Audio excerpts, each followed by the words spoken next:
So here we are by the Lister's garage and Cycle Works, you know, the birth of the modern bicycle and car, and the Ibis Hotel. However, we're here today because Paul Curtis, Cov legend, posted his fact of the day, and on this day, in 1642, Charles I and his merry royalist band were positioned on this hill, battering down the door of Cov, Charlesmore Gate or Little Park Gate, down there, that they aren't there now, obviously. And they were trying to get in because we were like, no lads, we are parliamentarian, and we had a big city wall and many gates, or 12 gates, keeping them out. And they brought some cannons from Northampton and tried to blow the doors off. However, the townspeople of Cov did not let them in. And of course, ultimately, the parliamentarians won the day, and Cov was like, hooray, we picked the right side. Of course, a few years later, when Charles II came back on the throne, we lost our city wall and all of the gates because we obviously picked the wrong team long term, and that meant that we were battered later on. But this is sort of the hill, so I keep panning around. This probably doesn't really look like a hill from here, but looking down it sort of does, and you can see how cannons could easily hit gates that were over there. But yeah, there was a 3-day siege and we fended off Charles I, but I mean, ultimately Charles II had the last laugh. Charles I didn't have the last laugh. It didn't end very well for him, but yeah, kept him out on this day.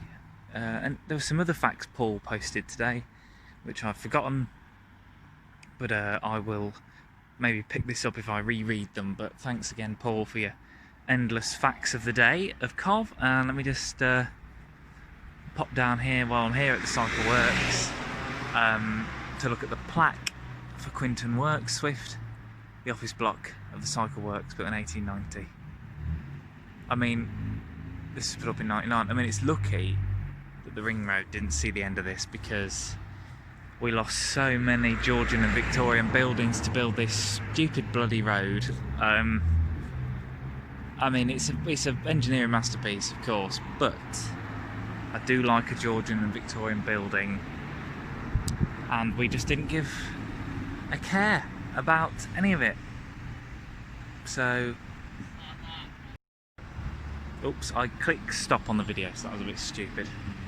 But yeah, I'll carry on and see if I can remember. There you go, you see the hill a bit more exaggerated walking back up towards it. Just picking up the video.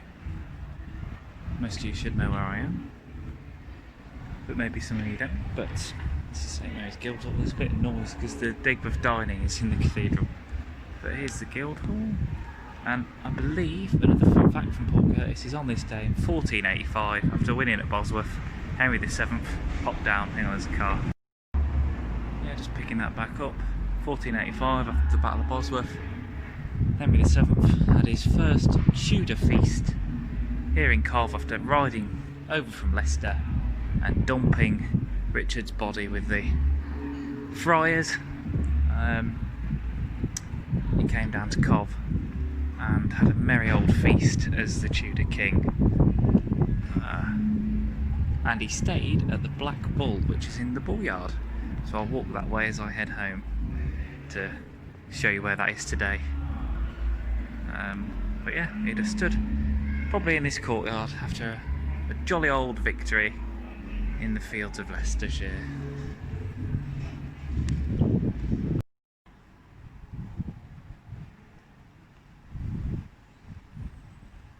William Mitchell.